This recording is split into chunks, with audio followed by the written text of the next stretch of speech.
அன்பான சகோதர சகோதரிகளே, இந்த ஞாயிறு காலை நேரத்திலே கூட உங்கள் அனைவரையும் ஆண்டவரும் மீட்புமாகிய இயேசுவின் திருப்பெயரிலே வாழ்த்தி வரவேற்றுக் கொள்கின்றோம்.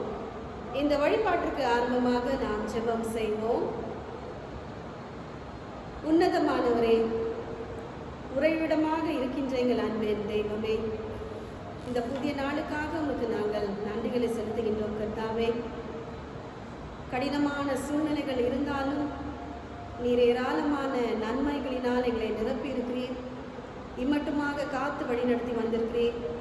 நல்ல சுகத்தையும் பலனையும் ஜீவனையும் உடல் ஆரோக்கியத்தையும் நீர் கூட்டி கொடுத்திருக்கிறீர்.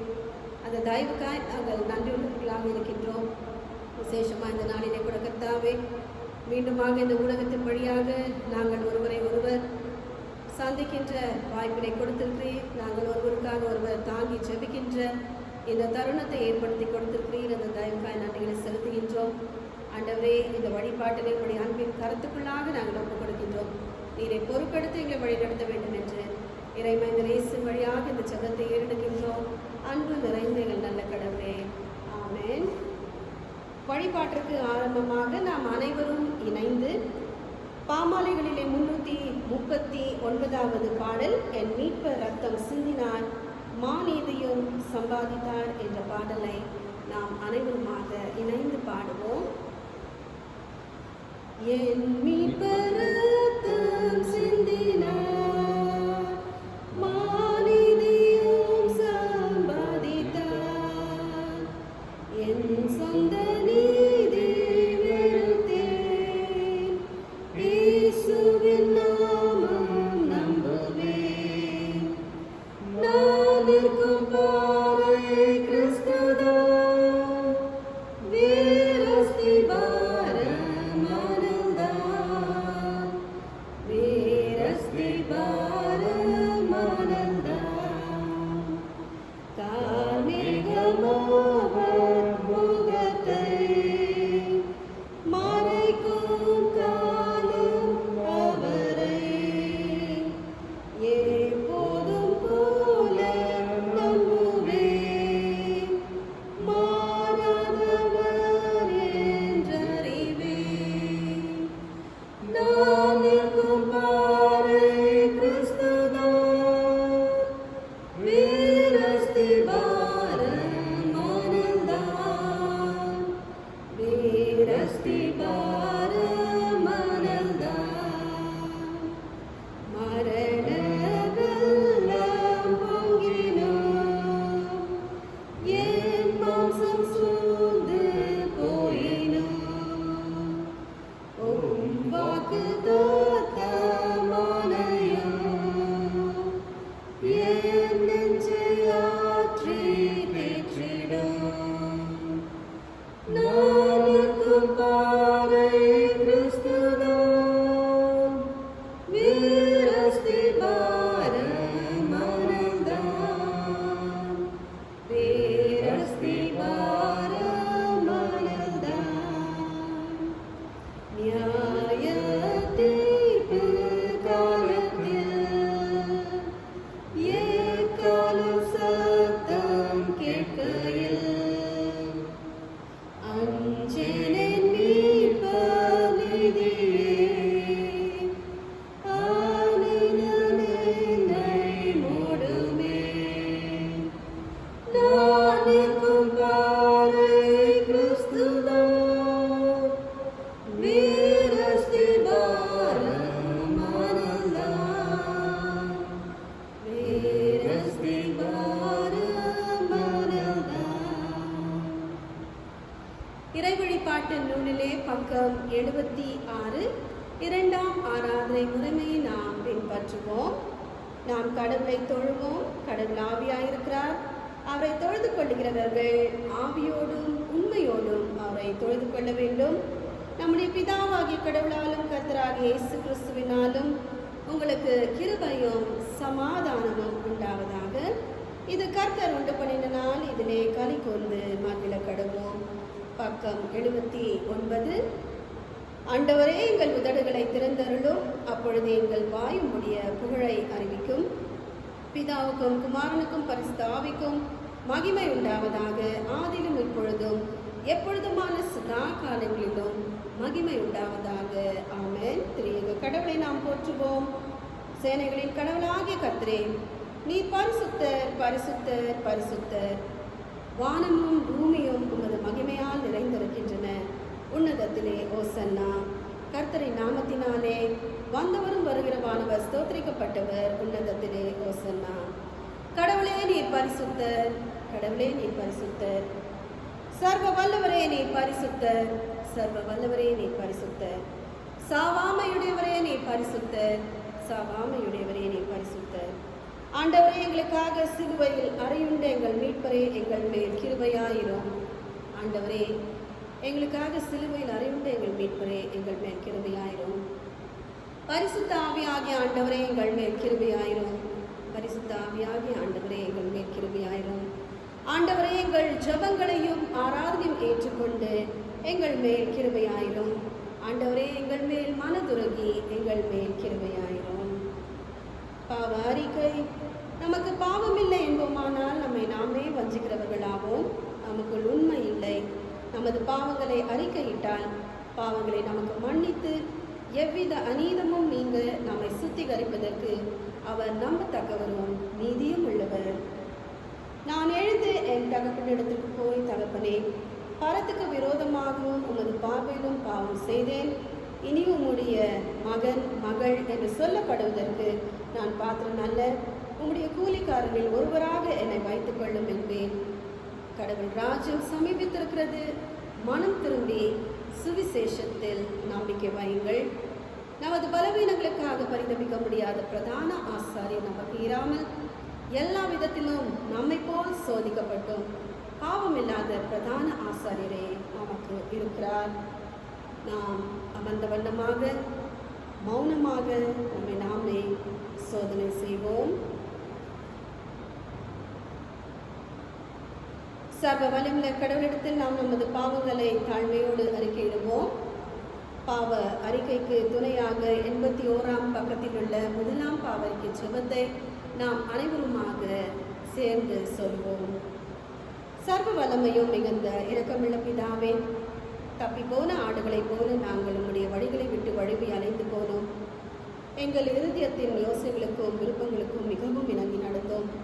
உமது பரிசுத்த கற்பனைகளுக்கு விரோதமாய் குற்றம் செய்தோம். செய்யத்தக்கவைகளை செய்யாமல் செய்யத்தகாதவைகளை செய்து வந்தோம்.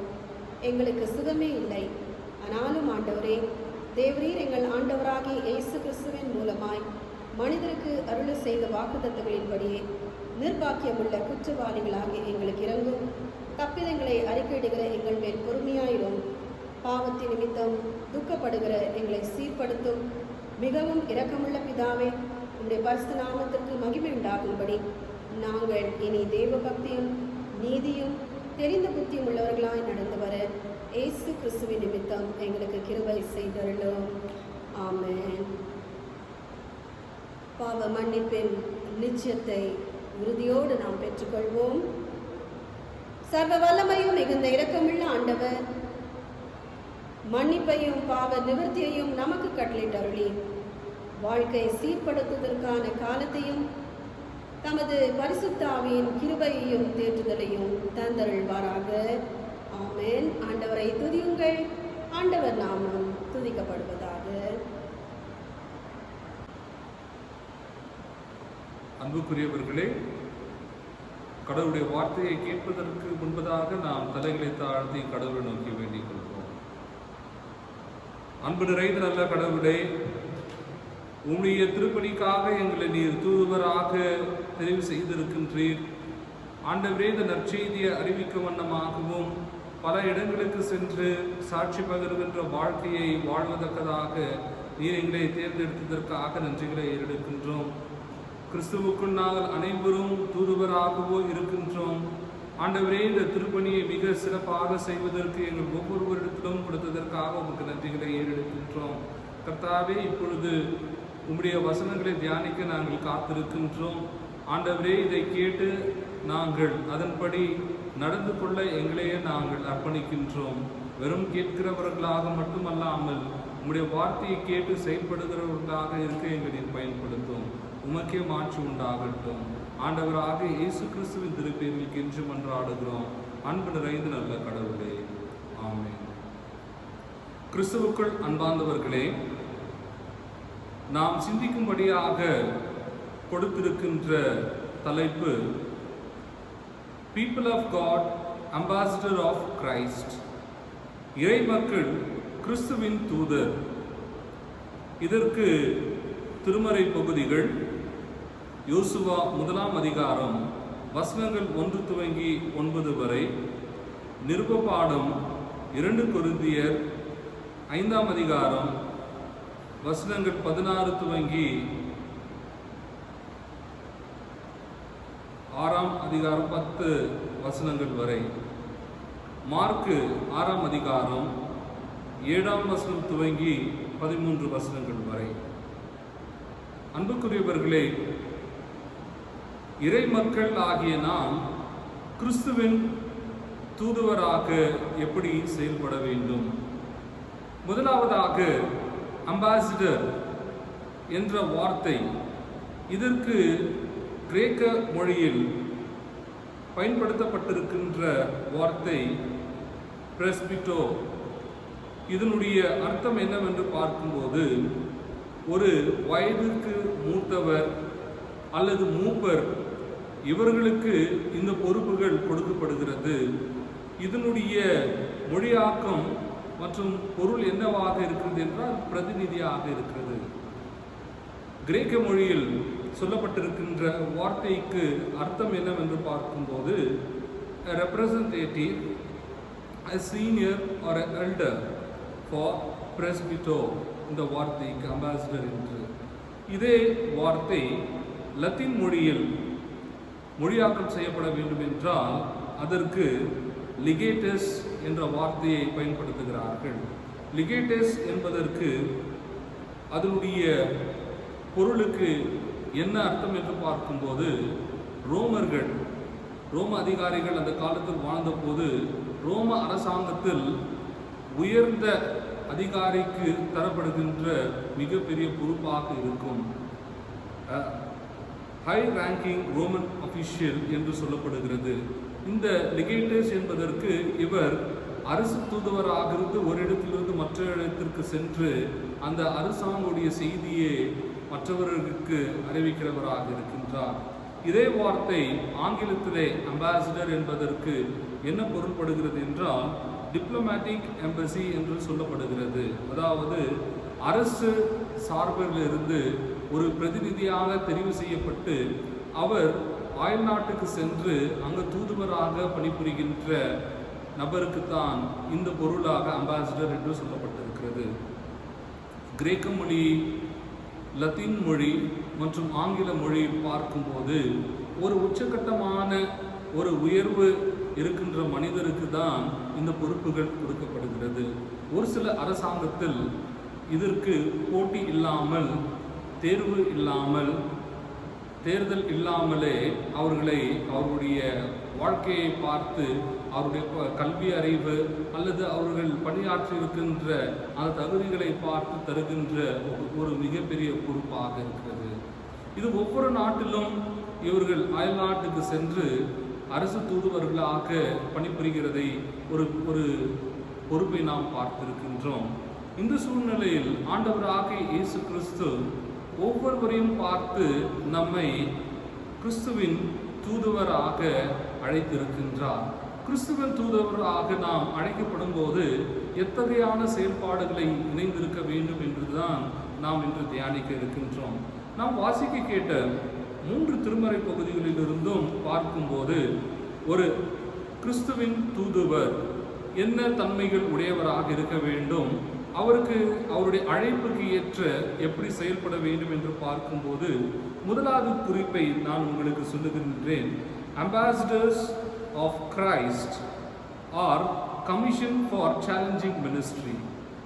கிறிஸ்துவின் தூதுவர் என்று அழைக்கப்படுகிறவர், அவர் சவால்கள் நிறைந்த திருப்பணிக்காக அனுப்பப்படுகிறார்கள். சவால்கள் நிறைந்த திருப்பணி என்று சொல்லும்போது யோசுவா 1ஆம் அதிகாரம் வசனங்கள் 1-9 இருக்கின்ற திருமறை பகுதியை நாம் தியானிக்கலாம். இந்த பகுதியில் ஆண்டவராகிய கடவுள் யோசுவாவுக்கு அந்த தலைமைத்துவ பொறுப்பை தருகின்றார். மோசே இஸ்ரவேல் மக்களை எகிப்தின் அடிமைத்தனத்திலிருந்து அவர் கானான் நாட்டுக்கு கொண்டு போக வேண்டும் என்று சொல்லும்போது வனாந்திரத்தின் வழியாக வரும்போது மோசே இறந்து விடுகின்றார். இறந்த பிறகு கடவுள் புதிய தலைவரை தேர்ந்தெடுக்க வேண்டும். அப்பொழுது யோசுவா ஒரு வாலிபனாக இருக்கின்றார். அந்த வாலிபனாக இருக்கின்ற யோசுவாவை தேர்ந்தெடுத்து கொண்டு அவர் கடவுள் வாக்களிக்கப்பட்ட அந்த கானான் நாட்டிற்கு இஸ்ரவேல் மக்களை கொண்டு போக வேண்டும். இந்த பொறுப்பு தான் யோசுவாவுக்கு கொடுக்கப்பட்டிருக்கிறது. அப்பொழுது யோசுவாவுக்கு கொடுக்கப்பட்டிருக்கின்ற இந்த மிகப்பெரிய பொறுப்பு நிமித்தமாக கடவுள் யோசுவாவுக்கு ஆசீர்வாதத்தையும் தருகின்றார், எச்சரிக்கையும் தருகின்றார். எப்படி என்று பார்க்கும்போது யோசுவா 5ஆம் அதிகாரம் 1ஆம் அதிகாரம் 5ஆம் வசனம் சொல்லுகிறது, ஒரு மனிதனும் உனக்கு விரோதமாக நிற்கப் போவதில்லை. சவால்கள் நிறைந்த இந்த கானான் நாட்டை போய் அடைய வேண்டும் என்றால் யோசுவாவுக்கு பல தடைகள் இருந்தது, பல எதிர்ப்புகள் இருந்தது, பல கடினமான பாடுகளின் வழியாகத்தான் யோசுவா இந்த சுதந்திரத்தை பெற்றுக்கொள்ள கடவுள் அழைக்கின்றார். எதெல்லாம் என்று பார்க்கும்போது கானான் நாட்டை ஏற்கனவே அங்கு இருக்கின்ற மக்கள் அவர்கள் ஆண்டு கொண்டு இருக்கிறார்கள், அந்த இடத்தில் இருக்கிறார்கள். இப்பொழுது கடவுள் தங்களுடைய மூதாதையர்கள் வாக்களித்தப்பட்ட அந்த நாட்டை யோசுவாவின் வழியாக இஸ்ரவேல் மக்களுக்கு தருகிறேன் என்று வாக்குறுதி கொடுத்திருக்கின்றார். ஆனால் அவரை எப்படி ஆயத்தப்படுத்துகிறார் என்று பார்க்கும்போது 5ஆம் வசனமும் 6ஆம் வசனம் என்ன சொல்லுகிறது என்றால், நான் மோசையோடு இருந்தது போலவே நான் உன்னோடு இருப்பேன், உனக்கு எதிராக ஒருவனும் நிற்பதில்லை, நான் உன்னை கைவிடாமல் உன்னை புறக்கணிக்காமல் நான் உன்னோடு இருப்பேன், பலன் கொண்டு திடமனதாக இரு என்று 6ஆம் வசனத்தில் சொல்லப்பட்டிருக்கிறது. Be courageous and strong. இது 3 முறை அதே அதிகாரத்தில் சொல்லப்பட்டிருக்கிறது. 1ஆம் வசனம், 6ஆம் வசனம், 7ஆம் வசனம், 9ஆம் வசனத்தில் பார்க்கும்போது கடவுள் இந்த மிகப்பெரிய பொறுப்பை யோசுவாவிடத்தில் கொடுக்கும்போது பலன் கொண்டு திடமனதாக இரு என்று சொல்லுகின்றார். எத்தகையான சவால்களை யோசுவா சந்திக்க வேண்டும் என்று பார்க்கும்போது முதலாவதாக அவர் எரிகோ பட்டணத்தை அவர் மேற்கொள்ள வேண்டும். அடுத்து யோர்தான் நதியை கடந்து போக வேண்டும். அப்படி போகும்போது ஏற்கனவே அந்த வாக்களிக்கப்பட்ட அந்த கானான் நாட்டை சுதந்திரித்துக் கொள்ள வேண்டும் என்றால் அங்கே எபூசியர்கள் இருக்கிறார்கள், கானானியர்கள் இருக்கிறார்கள், அமோரியர்கள் இருக்கிறார்கள், இத்தைத்தியர்கள் இருக்கிறார்கள், போன்ற பல இன மக்கள் அந்த இடத்தில் சூழ்ந்திருக்கிறார்கள். இவர் என்ன செய்ய வேண்டும் என்றால் அவர்களை அகற்ற வேண்டும். அந்த இடத்தை அகற்றும் போதுதான் கடவுள் அவர்களுக்கு வாக்களிக்கப்பட்டிருக்கின்ற அந்த நாட்டை அவர் போய் சுதந்திரித்துக் கொள்ள முடியும். இப்போ யோசுவா ஒரு வாலிபனாக இருக்கின்றார். இந்த மிகப்பெரிய பொறுப்பை அவர் எடுக்கும்போது அவர் பயந்து இந்த பொறுப்பை விட்டுவிட்டு போய்விடலாம்.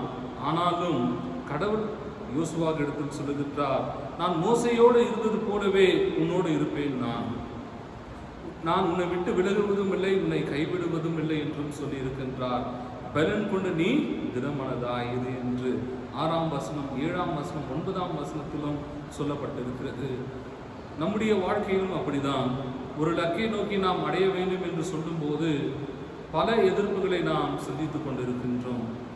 கடவுள் நம்ம கொடுத்திருக்கின்ற இந்த திருப்பணியை நாம் ஆற்றும் போது நம்முடைய குடும்பத்திலிருந்தே எதிர்ப்புகள் வரலாம். நாம் பணியாற்றிக் கொண்டிருக்கின்ற திருச்சபைகளிலிருந்தும் எதிர்ப்புகள் இருக்கலாம். நாம் வேலை செய்து கொண்டிருக்கின்ற சமுதாயத்திலிருந்தும் எதிர்ப்புகள் வரலாம். நாம் செய்கின்ற வேலை பகுதிகளிலிருந்தும் மற்றவர்களும் நமக்கு எதிராளிகளாக மாறலாம். ஆனாலும் கடவுளுடைய காரியத்தை செய்யும் போது கடவுள் அன்று யோசுவாவுக்கு சொன்ன அதே வாக்குறுதியை நமக்கும் தருகின்றார். பலன் கொண்டு திடமனதாக இருங்கள், உங்களுக்கு முன்பதாக யாரும் நிற்பதில்லை என்று சொல்லுகிறது. அர்த்தம் என்னவென்றால், நம்மை சூழ்ந்து பல எதிரிகள் இருந்தாலும் யோசுவாவுக்கு கொடுக்கப்பட்டிருக்கின்ற வாக்குறுதி என்னவென்றால், நான் உன்னை விட்டு விலகுவதும் இல்லை, உன்னை கைவிடுவதும் இல்லை என்று. இந்த சவால்கள் நிறைந்த திருப்பணியை நாம் செய்யும்போது பல எதிர்ப்புகள், பல கேள்விகள் வரலாம். ஆனாலும் கடவுளுக்கென்று நாம் அர்ப்பணிக்கப்பட்டு செய்யும் போது கடவுள் துணையாக இருப்பார். இதை பார்க்கும்போது யோசுவா என்ன செய்கிறார் என்றால், அவர் வலது பக்கமும் இடது பக்கமும் சாயாமல் கடவுளுடைய வார்த்தையை அவர் நாள்தோறும் தியானித்தார் என்று. அப்ப அந்த கடவுளுடைய வார்த்தை யோசுவாவுக்கு பலனாக இருந்தது. இதை அவர் தன்னுடைய சொந்த பலத்தினால் இதை மேற்கொள்ளவில்லை, மாறாக கடவுளுடைய பலத்து நிமித்தமாகவும் கடவுளுடைய ஒத்தாசை நிமித்தமாக யோசுவா எரிகோவை மேற்கொள்ளுகின்றார், யோர்தான் நதியை கடக்கின்றார். அங்கு இருக்கின்ற எல்லா பலகுடியின மக்களையும், இஸ்ரவேலுக்கு சுற்றிலும் இருக்கின்ற எதிரிகளையும் அவர் வீழ்த்தி அந்த இடத்தை போய், கானான் இடத்தை போய் அவர் கடவுள் வாக்களிக்கப்பட்டிருக்கின்ற அந்த இடத்தை அடைந்து கொள்ளுகின்றார். சவால்கள் நிறைந்த திருப்பணியை நாம் ஏற்றுக்கொள்வதற்காக கடவுள் நம்மை அழைத்திருக்கின்றார். தூதுவராக போகும்போது நிச்சயமாக கடவுள் நமக்கு துணை நிற்பார். இரண்டாவதாக நாம் வாசிக்க கேட்ட நிருப பகுதியிலிருந்து முதலாவதாக உங்களிடத்தில் நான் சொன்னேன், Ambassadors of Christ are commissioned for challenging ministry. கிறிஸ்துவின் தூதராக அழைக்கப்பட்டுகிறவர்கள் சவால்கள் நிறைந்த திருப்பணிக்காக அனுப்பப்படுகிறார்கள். இரண்டாவதாக, Ambassadors of Christ are called for ministry of reconciliation. கிறிஸ்துவின் தூதுவராக அழைக்கப்பட்டிருக்கிறவர்கள் ஒப்புரவாக்கும் திருப்பணிக்காக அவர்கள் தெரிவு செய்யப்பட்டிருக்கிறார்கள். ஒப்புரவாக்கும் திருப்பணி என்று சொல்லும்போது 2 கொரிந்தியர் 5ஆம் அதிகாரம் வசனம் 18 - 20 இதை அப்போஸ்தலனாகிய பவுல் கொரிந்து திருச்சபை மக்களுக்கு உரையாற்றுகிறார். அந்த கொரிந்து திருச்சபை உடைய சூழ்நிலையை நாம் பார்க்க அழைக்கப்பட்டிருக்கின்றோம். இது எந்த சூழலில் எழுதப்பட்டிருக்கிறது என்று பார்க்கும்போது, அந்த காலத்தில் கொரிந்து பட்டணம் மிக பெரிய பட்டணமாக இருந்தது. அதை ஒரு காஸ்மோபாலிட்டன் சிட்டி என்று அழைக்கப்படுகிறார். ஒரு பெரிய நகரம். அங்கே கப்பல் துறைமுகம் இருக்கிறது. பல வியாபாரிகள் அந்த இடத்திற்கு வந்து போகுகின்ற ஒரு இடமாக இருக்கிறது. இந்த இடம் எங்கே இருக்கிறது என்று சொல்லும்போது இஸ்தமஸ் ஆஃப் கொரிந்த் என்று அழைக்கப்பட்டிருக்கிறது. அதாவது அந்த கொரிந்து நகரம் 2ஆக பிரிக்கப்பட்டிருக்கிறது. தென்னகரமாகவும் வட மாநிலமாகவும். இது 2ஐயும் இணைக்கின்ற இடமாகத்தான் இந்த இஸ்தமஸ் என்ற இடம் இருக்கிறது. இங்குதான் அப்போஸ்தலனாகிய பவுல் ஏறக்குறைய 18 மாதம் அந்த இடத்தில் தங்கி ஊழியம் செய்கின்றார். இது 2ஆம் பயணத்தின் நேரத்தில் எழுதப்பட்டிருக்கின்ற ஒரு நிருப புத்தகமாக இருக்கிறது. இதை அவர் என்ன சொல்லுகிறார் என்றால், அப்போஸ்தலனாகிய பவுல் எப்படி ஆண்டவராக இயேசு கிறிஸ்து நம்மை தன்னுடைய சிலுவையில் எல்லா பகைமைகளையும் அவர் மன்னித்து நமக்கு மீட்பு அளித்தாரோ, எப்படி கடவுள் ஆண்டவராக இயேசு கிறிஸ்துவை கொண்டு இந்த ஒப்புரவாக்கு பணியை செய்தாரோ, அதே போல் நீங்களும் நானும் ஒப்புரவாக்கும் பணியில் இணைந்து செயல்பட வேண்டும் என்று சொல்லுகின்றார். அங்க இருக்கின்ற கொரிந்து திருச்சபையில் பல பிரச்சனைகள் இருக்கிறது. அங்க இருக்க அந்த பிரச்சனைகள் மத்தியிலும் அப்போஸ்தலனாகிய பவுல் அவர்களிடத்தில் சொல்லுகிற காரியம் என்னவென்றால், நாம் அனைவரும் கிறிஸ்துவின் தூதுவராக அழைக்கப்பட்டிருக்கின்றோம். அப்படி அழைக்கப்பட்டிருக்கின்ற முக்கியமான நோக்கம் என்னவென்றால் ஒப்புரவாகுதல். அந்த ஒப்புரவாகுதலின் திருப்பணியை நம்மிடத்தில் கொடுத்திருக்கின்றார். இங்கே நான் நியாயாதிபதியாக வராமல் உங்களிடத்தில் இந்த ஒப்புரவாகு பணியை நிறைவேற்றுவதற்காக கடவுள் எங்களை தேர்ந்தெடுத்திருக்கின்றார். அந்த திருப்பணியை நான் உங்களிடத்தில் சேவைக்காக நான் வந்து செயல்படுகிறேன் என்று சொல்லி இருக்கின்றார். The ministry of reconciliation is a part and parcel of the ambassadors of Christ. அது ஒப்புரவாக்கும் பணி, அதை தான் மையப்படுத்தி இருக்கின்றார் அப்போஸ்தலனாகிய பவுல். இந்த இடத்தை அவர் சொல்லும்போது, இந்த டைகோனியா சர்வீஸ் என்று மனிதர்களுக்கு செய்கின்ற சேவையை நாம் இதில் ஆண்டவராக இயேசு கிறிஸ்து செய்திருக்கின்றார். அதே சேவை மனப்பான்மையுடையவர்களாக இருந்து நாங்கள் உங்களிடத்தில் வந்து இந்த ஊழியத்தை நாங்கள் செய்கிறோம் என்று சொல்லி இருக்கின்றார். எத்தனை ஒரு மிக முக்கியமான தகவலை அப்போஸ்தலனாகிய பவுல் சொல்லியிருக்கின்றார். இந்த ஒப்புரவாகும் பணியை அவர் ரோமர் 5ஆம் அதிகாரம் வசனம் 10-11 பிறகு 1 கொரிந்தியர் 7ஆம் அதிகாரம் வசனம் 11 சொல்லப்பட்டிருக்கிறது. அந்த ஒப்புரவாகு பணிக்கு அடிப்படையாக இருப்பது எது என்று பார்க்கும்போது மன்னிப்பு தான். மன்னிப்புக்கு பிறகு ஏற்படுகின்ற ஒரு உண்மையான உறவு, அதை தான் அப்போஸ்தலனாகிய பவுல் அந்த இடத்தில் வலியுறுத்தி கொண்டிருக்கின்றார். ஒரு நல்ல உறவுகளில் சில தவறுகள் ஏற்படுகிற நேரத்தில் அந்த திருச்சபை ஊழியங்களிலும் குடும்ப ஊழியங்களிலும் சமுதாய பணிகளிலும் நாம் ஒருவரை ஒருவரை பார்த்து வெறுப்பதிலும் அல்லது ஒருவரை ஒருவர் பழி வாங்குவதிலும் ஒருவரை ஒருவர் நிந்தைக்குள்ளாக வழிநடத்துவதை காட்டிலும் ஒருவரை ஒருவர் ஏற்றுக்கொள்ளுங்கள். அந்த ஊழியத்தை செய்யும் போது கடவுளுடைய பிரசன்னம் நம்மோடு இருக்கும். ஆண்டவராகிய இயேசு கிறிஸ்து கொடுத்திருக்கின்ற கட்டளையை நான் உங்களிடத்திலும் சொல்லுகின்றேன். அதற்காகத்தான் நான் எருசலேமை விட்டு இந்த கொரிந்து பட்டணத்திற்கு வந்து உங்களை அனைவரையும் இணைக்கின்றேன் என்று சொல்லி இருக்கின்றார். அந்த தூதுவர் உடைய மிக முக்கியமான பணி என்னவென்று பார்க்கும்போது, ஒரு நாட்டில் இருக்கின்ற முக்கியமான தகவல்களையும் ஒரு நல்ல நட்புறவையும் அது மற்ற நாட்டுக்கு எடுத்து சென்று அவர்களோடு ஒரு நல்ல உறவு வைத்துக் கொள்ள வேண்டும் என்பதுதான் மிக அவசியமாக இருக்கிறது. அப்படிப்பட்ட ஒரு தூதுவரை தான் இன்று நம்முடைய வாழ்க்கையில் நம்முடைய யதார்த்தங்களில் ஒரு எடுத்துக்காட்டாக முன்வைக்கலாம் என்று நினைத்திருக்கின்றேன். 2012ஆம் ஆண்டு பாகிஸ்தான் நாட்டிலிருந்து deputy attorney general mister Khurshid Khan என்பவர் தூதுவராக நம்முடைய நாட்டுக்கு அனுப்பப்பட்டார். அந்த மிஸ்டர் குர்ஷித் கான் அவர்கள் டெபுட்டி அட்டார்னி ஜெனரலாக இருக்கிறது எதுக்கு அடையாளம் என்று பார்க்கும்போது, அது ஒரு பெரிய உயர்ந்த அதிகாரி. அவர் அபிஷியலாக நம்முடைய நாட்டிற்கு வந்திருக்கின்றார். அவர் இரு நாடுகளுக்கிடையே ஒரு நட்புறவை ஏற்படுத்த வேண்டும்.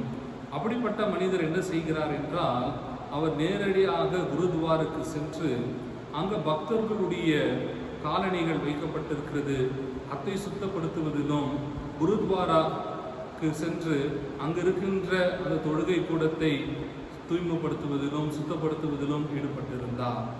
அது மட்டுமல்லாமல் அவர் சில இந்து கோவில்களுக்கு சென்று அங்கு பக்தர்களுடைய காலணிகளை துடைப்பதிலும் அவர்களுக்கு சேவை செய்வதிலும் இணைந்திருந்தார்.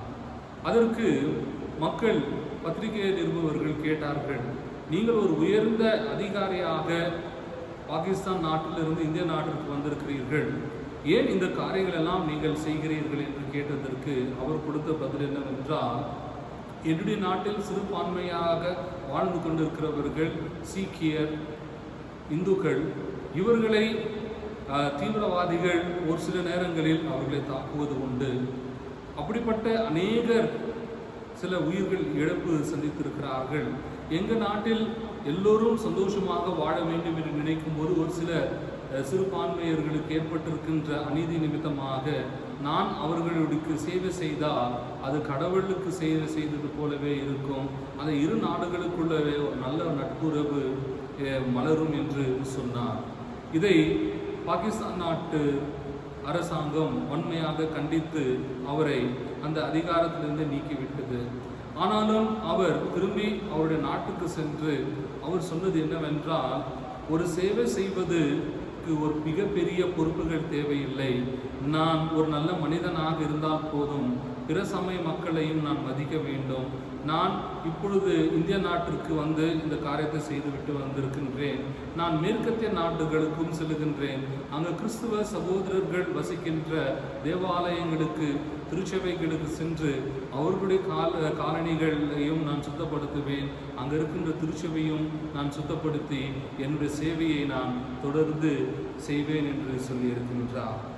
அன்புக்குரியவர்களே, கடவுளுடைய ஊழியத்தில் வந்து இந்த ஒப்புரவாகும் பணியை நாம் செய்யும்போது நிச்சயமாக நமக்கு ஒரு சில பேர் ஏற்றுக்கொள்ள மாட்டார்கள், ஒரு சில பேர் அதை எதிர்ப்பார்கள். ஆனால் நாம் இந்த சேவையை செய்வதற்காக கடவுளால் அழைக்கப்பட்டிருக்கின்றோம். அப்போஸ்தலனாகிய பவுலுக்கு பல நிந்தனைகள் ஏற்பட்டது. சிறையில் போடப்பட்டார், கல்லால் அடிக்கப்பட்டார், பிறகு பல வேதனை கஷ்டங்களையும் கொடுத்தார்கள். ஆனாலும் கிறிஸ்துவின் அன்பான தூதுவனாக அவர் பல இடங்களுக்கு சென்று அந்த நற்செய்தியை அறிவித்திருக்கின்றார். ஒப்புரவாக்கும் திருப்பணிக்காக கிறிஸ்துவின் தூதுவர்கள் அழைக்கப்பட்டிருக்கிறார்கள். கடைசியாக நற்செய்தி பகுதியிலிருந்து Ambassadors of Christ are called for service of marginalized people. கிறிஸ்துவின் தூதர்கள் எதற்கு அழைக்கப்பட்டிருக்கிறோம் என்றால், ஒடுக்கப்பட்ட மக்களுக்கும் ஓரங்கட்ட மக்களுக்கும் சேவை செய்வதற்காகவும் அழைக்கப்பட்டிருக்கின்றோம். மார்க்கு 6ஆம் அதிகாரம் வசனம் 7-13 சொல்லுகிறது, ஆண்டவராகிய இயேசு கிறிஸ்து 12 சீடர்களை அழைத்து அவர்களுக்கு பல பொறுப்புகளை தருகின்றார். பிசாசுகளை விரட்டுவதிலும் நற்செய்தியை அறிவிப்பதிலும் அந்த அதிகாரங்களை தருகின்றார். தரும்போது ஒரு சில ஆலோசனையும் சொல்லி அனுப்புகின்றார். நீங்கள் போகும்போது எந்த வீட்டிற்கு நீங்கள் போய் சமாதானத்தை சொல்லுகிறீர்களோ அந்த வீட்டில் சமாதானத்தை ஏற்றுக்கொண்டால் அந்த இடத்தில் சமாதானம் தங்கி நிற்கும். உங்களை அவர்கள் புறக்கணித்தால் நீங்கள் தூசியை உதறி வந்து விடுங்கள் என்று சொல்லப்பட்டிருக்கிறது. அநேக நேரங்களில் நற்செய்தி பணிக்காக நாம் போகும்போது மக்கள் நம்மை ஏற்றுக்கொள்வார்கள் என்று சொல்ல முடியாது. அதை ஏற்றுக்கொள்ளாமலும் இருப்பார்கள். அந்த சூழ்நிலையில் கடவுளுடைய தூதுவராக நாம் போய் சொல்லும்போது அந்த வார்த்தைகளை கேட்டு அதன்படி நடக்கிறார்களோ அவர்களுக்கும் அவருடைய குடும்பத்திற்கும் அந்த இடத்திற்கும் அது ஆசீர்வாதமான இடமாக இருக்கும். யார் புறக்கணிக்கிறார்களோ அது கடவுள் அதை பார்த்து கொள்வார் என்று அந்த சீடர்களுக்கு உரைக்க சொல்லப்பட்டிருக்கிறது. பல பேரை நீங்கள் குணப்படுத்துவீர்கள், பிசாசுகளை துரத்துவீர்கள். நீங்கள் இந்த காரியங்கள் இணைந்து செயல்படும் போது கடவுளுக்கென்று நீங்கள் மகிமையை கொண்டு வருவீர்கள் என்று சொல்லப்பட்டிருக்கிறது. ஒவ்வொருவருக்கும் ஒவ்வொரு பொறுப்புகளை கொடுக்கப்பட்டிருக்கிறது. நாம் கடவுளுடைய பிரதிநிதிகளாக செயல்பட வேண்டும். அது மட்டுமல்லாமல் ஒப்புரவாகுவ பணியை தெரிந்து கொள்ள வேண்டும். பிறகு ஓரங்கட்டப்பட்ட மக்களையும் புறக்கணிக்கப்பட்ட மக்கள் இவர்களுடைய வாழ்வை மேம்படுத்துவதற்காக இந்த ஊழியர்களை நாம் இணைந்து செயல்படும் போது நாம் நிச்சயமாக ஆண்டவராக இயேசு கிறிஸ்துவின் தூதுவராக இருப்போம் என்று சொல்லப்பட்டிருக்கிறது. கொடுக்கப்பட்ட 3 திருமறை பகுதியிலிருந்து பார்க்கும்போது கிறிஸ்துவின் தூதுவர் எந்த திருப்பணிக்காக அழைக்கப்பட்டிருக்கிறார்கள் என்றால், முதலாவதாக அவர்கள் சவால்கள் நிறைந்த திருப்பணிக்காக அழைக்கப்பட்டிருக்கின்றார். They are commissioned for the challenging ministry. இரண்டாவதாக நிருப பகுதியில் பார்க்கும்போது அப்போஸ்தலனாகிய பவுலுடைய அந்த வாழ்க்கை வரலாறிலும் அவர் கொரிந்து திருச்சபை மக்களுக்கு சொன்னது என்னவென்றால், கிறிஸ்துவின் தூதுவர்களாக நாம் செயல்பட வேண்டும் என்றால் நாம் ஒப்புரவாகு பணிக்காக அழைக்கப்பட்டிருக்கிறோம் என்று. We are called for the reconciling ministry. மூன்றாவதாக ஆண்டவராக இயேசு கிறிஸ்து தன்னுடைய சீடர்களை அனுப்பும்போது கிராமங்களுக்கும் மக்கள் புறக்கணிக்கப்பட்டிருக்கின்ற மக்களிடத்தில் நீங்கள் சென்று நீங்கள் நற்செய்தியை அறிவியுங்கள், அவர்களுடைய வாழ்க்கையை மேம்படுத்துவதற்காக நீங்கள் சென்று பல காரியங்கள் செய்யுங்கள் என்று சொல்லியிருக்கின்றார். மூன்றாவதாக we are called for the service of the marginalized and downtrodden. அதாவது நம்முடைய திருப்பணி எதை சார்ந்திருக்க வேண்டும் என்றால், ஒடுக்கப்பட்டவர்களுக்கும் ஓரங்கட்டப்பட்ட மக்களுக்கு சேவை செய்கின்ற திருப்பணியை நாம் தெரிந்து செயல்பட வேண்டும் என்று அழைக்கப்பட்டிருக்கின்றோம். மீண்டுமாக சொல்லுகின்றேன், கிறிஸ்துவின் தூதுவர் என்று சொல்லும்போது நாம் கிறிஸ்துவின் தன்மைகள் உடையவர்களாக இருக்க வேண்டும். அந்த கிறிஸ்துவின் நற்செய்தியை பல இடங்களுக்கு எடுத்து செல்ல வேண்டும். வெறும் வார்த்தை அளவில் மட்டுமல்ல, நம்முடைய வாழ்க்கையின் அனுபவங்களோடும் நம்முடைய வாழ்க்கையின் கிரியைகளோடும் நற்குணங்களோடும் நற்சாட்சியோடு நாம் செயல்படும் போது தான் நாம் உண்மையாக ஆண்டவராக இயேசு கிறிஸ்துவின் தூதுவராக இருப்போம்.